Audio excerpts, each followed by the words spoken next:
Police മർദ്ദനത്തിൽ പട്ടികജാതിക്കാരനായ മധ്യവയസ്കരുടെ 2 വാരിയലുകൾ പൊട്ടിയതായി സ്കാനിംഗിൽ വ്യക്തമായി.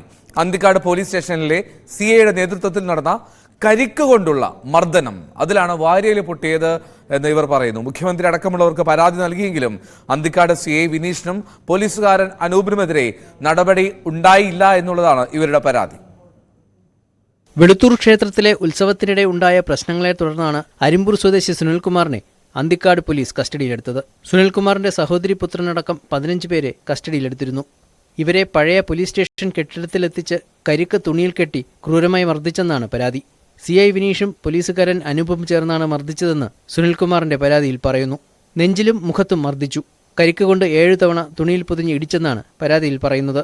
Police വിട്ടയച്ച ശേഷം സുനിൽകുമാർ ഉൾപ്പെടെ 6 പേർ തൃശൂർ ജില്ലാ ആശുപത്രിയിൽ ചികിത്സ തേടിയിരുന്നു. തുടർന്ന് നടത്തിയ പരിശോധനയിലാണ് സുനിൽകുമാറിന്റെ 2 വാരിയലുകൾ പൊട്ടിയതായും ശ്വാസകോശത്തിന് ചുറ്റും വായു കെട്ടിനിൽക്കുന്നതായും കണ്ടെത്തിയത്.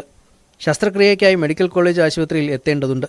കടുത്ത വേദന മൂലം അധികം നടക്കാനോ ഇരിക്കാനോ പറ്റാത്ത അവസ്ഥയിലാണ് സുനിൽകുമാർ. പോലീസുകാർക്കെതിരെ മുഖ്യമന്ത്രി, മനുഷ്യാവകാശ കമ്മീഷൻ, DGP, പട്ടികജാതി ക്ഷേമ വകുപ്പ് എന്നിവർക്ക് പരാതി നൽകിയിട്ടുണ്ട്. ന്യൂസ് 18 തൃശൂർ.